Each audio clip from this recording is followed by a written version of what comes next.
disarankan oleh serangga telah menemukan bahwa penyakit Chagas mungkin salah satu penyebab kematian yang kerap dilaporkan di dunia. Penelitian yang dilakukan oleh para peneliti di Brazil telah menemukan bahwa penyakit Chagas mungkin salah satu penyebab kematian yang kerap dilaporkan. Penelitian yang dilakukan oleh para peneliti di Brazil kemungkinan untuk terkena. Baik, assalamualaikum warahmatullahi wabarakatuh. Di sini kami dari kelompok 8 yang akan menjelaskan terkait dengan penyakit Chagas. Untuk nama-nama anggota dari kelompok kami yaitu ada Anida Ragil Junior, ada Fitrotun Nisa'iyah, ada Diva Azhara, dan juga Yani Widya Alfianita. Untuk topik pembahasannya sendiri ada epidemiologi, ada etiologi, ada tanda dan gejala, ada diagnosis, ada metode transmisi, ada pengobatan, ada pencegahan dan juga pengendalian, dan juga ada program pemerintahan terkait dengan pencegahan dan pengendalian dari penyakit Chagas. Baik, di sini saya akan menjelaskan mengenai epidemiologi dari penyakit Chagas. Penyakit Chagas ini pertama kali ditemukan oleh Carlos Chagas dari Brazil pada tahun 1909. Kemudian ini menjadi penyakit endemis di benua Amerika. Selain itu, penyakit ini juga disebut dengan Amerika trypanosomiasis karena kasus ini banyak menyebar di Amerika, di negara-negara Amerika Selatan dan Amerika Tengah, karena tempat jenis serangga ini berasal. Menurut WHO, penyakit ini telah menginfeksi 8 juta orang setiap tahunnya dan sekitar 10.000 orang per tahun meninggal karena penyakit ini. Sebagian besar kejadian ini terjadi di 21 negara Amerika Latin. Namun, penyakit ini juga telah terdeteksi di Amerika Serikat, Kanada, dan negara-negara di Eropa maupun di negara Pasifik Barat. Hal ini dikarenakan perpindahan penduduk di era globalisasi saat ini yang memungkinkan pergerakan penduduk dari dan ke Amerika Latin. Hingga saat ini, belum ada laporan mengenai penyakit Chagas ini di Indonesia. Kemudian, etiologi dari penyakit Chagas. Penyakit Chagas ini merupakan penyakit zoonotik yang ditularkan dari hewan vertebrata ke manusia atau sebaliknya. Hal ini menyebabkan gangguan inflamasi dan infeksi yang disebabkan oleh Trypanosoma crazi, jenis parasit yang berupa serangga seperti kutu dan kecoa. Ketika menggigit seseorang, serangga ini akan meninggalkan kotoran yang telah terinfeksi dengan parasit Trypanosoma crazi. Kemudian, parasit tersebut akan masuk ke dalam tubuh melalui mata, hidung, dan luka gigitan atau goresan yang dimiliki oleh orang tersebut. Kemudian, parasit ini akan mengalami penambahan jumlah, di mana penambahan jumlah ini akan merangsang sistem imun pada manusia untuk merespon, sehingga mulai terlihat gejala klinis Chagas pada penderita. Penyakit Chagas ini juga dapat menyebar melalui makanan yang terkontaminasi, transfusi darah yang terinfeksi, donasi organ, atau diturunkan dari ibu ke bayi pada saat masa kehamilan. Selanjutnya, tanda dan gejala penyakit Chagas.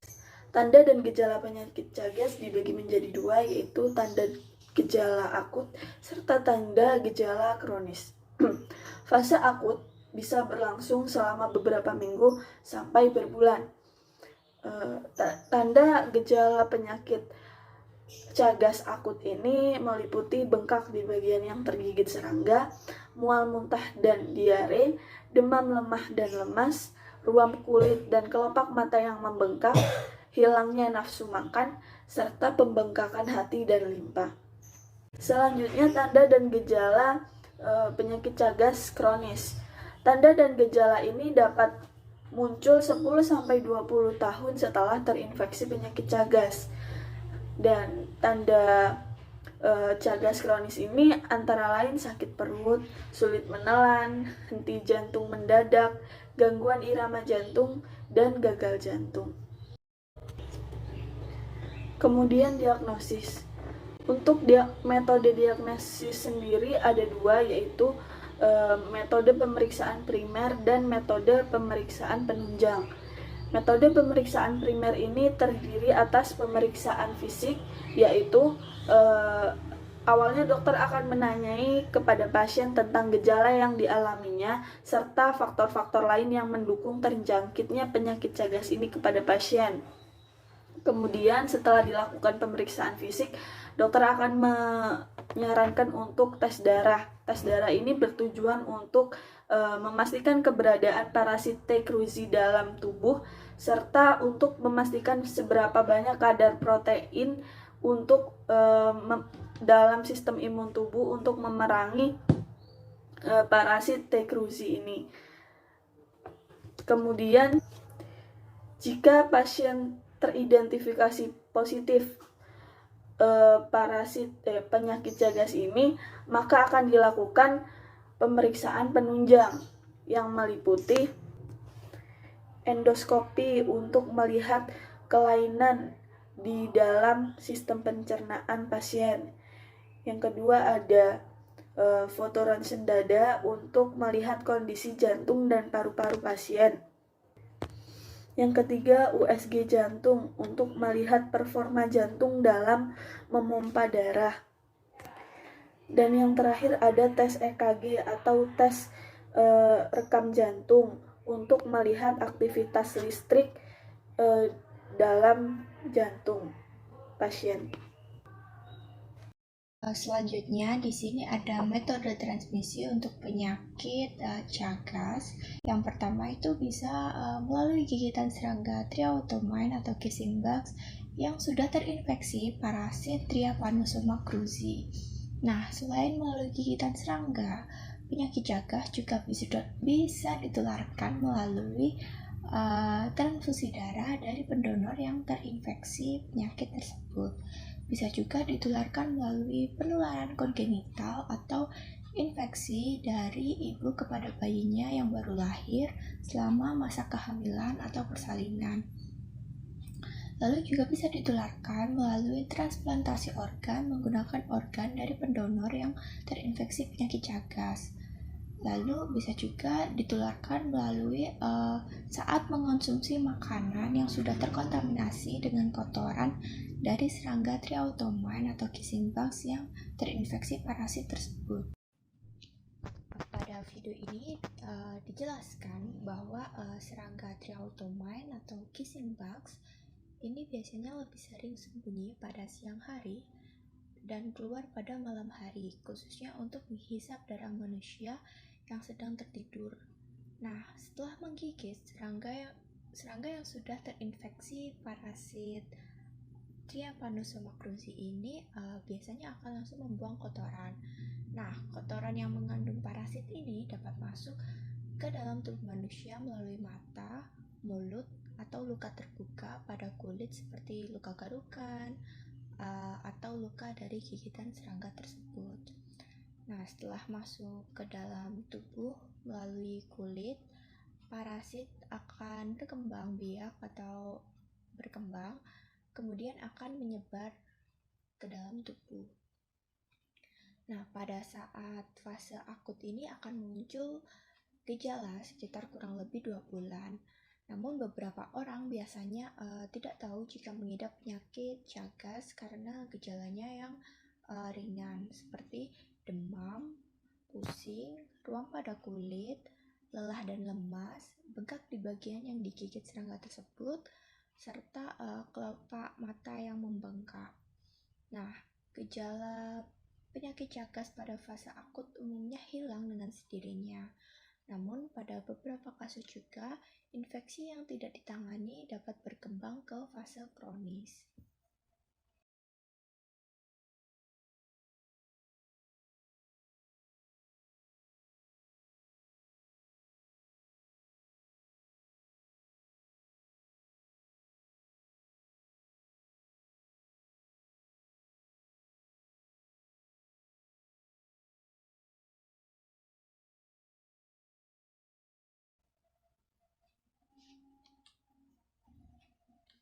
Nah, pada fase kronis ini gejalanya bisa muncul sekitar 10-20 tahun setelah terinfeksi penyakit ini, sehingga penyakit Chagas ini juga sering disebut dengan silent killer. Gejala pada fase kronis ini seperti kerongkongan membengkak sehingga menimbulkan kesulitan menelan, lalu ada rasa sakit pada perut akibat pelebaran usus besar dan gagal jantung. Nah, pada penyakit Chagas, jika sudah memasuki fase kronis, bisa menimbulkan komplikasi seperti komplikasi terkait jantung dan komplikasi terkait masalah pencernaan. Selanjutnya ada pengobatan untuk penyakit Chagas. Nah, pengobatan penyakit Chagas bertujuan untuk membasmi parasit dan meredakan gejala yang timbul akibat infeksi parasit tersebut. Nah, pengobatan ini bisa melalui obat seperti benzimidazole dan nifurtimox yang dapat membunuh parasit.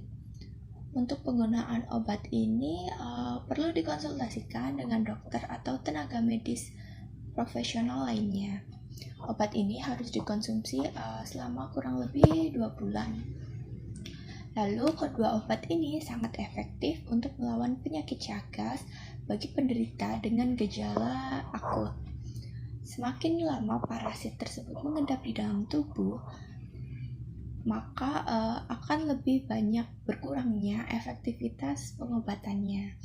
Begitu juga jika masuk tahap kronis, maka penyakit ini tidak bisa diobati sepenuhnya. Lalu bagi penderita yang masih berusia di bawah 50 tahun, pengobatan bisa diberikan dengan tujuan untuk memperlambat tingkat keparahan penyakit dan mengurangi resiko terjadinya komplikasi yang sangat serius.